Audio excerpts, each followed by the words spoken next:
Hello everybody.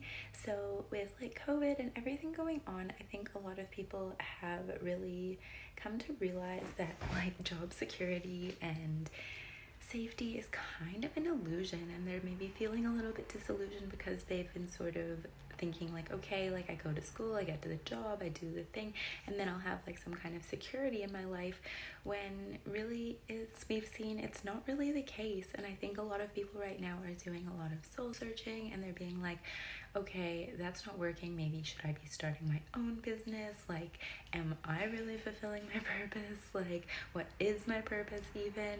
And I think it's a really big question, because like I think sometimes people think your purpose has to be your job. It doesn't always have to be your job, but it has to be something that lights you up. It's something that like you would do it even if you weren't getting paid, and like your calling is really to like become extraordinary. So if you're feeling a little bit stuck and you're like, I don't even know how to find my purpose, like what is it? There's a couple areas I would encourage you to look.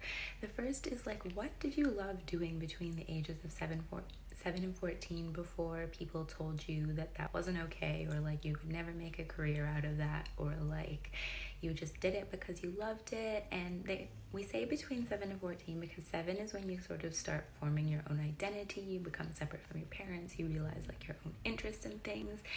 And they also say that like the main cause of depression is like not following your heart and like harsh, hurtful words. So if we think about like how much people are affected by these things, it's like, okay, like how is your self-talk? Like how are you talking to yourself, and are you following your heart? And if you're not following your heart, why aren't you doing it? Is it because you think it's not available to you? Is it because someone told you it wasn't possible? In my bio, and I would love to see you there.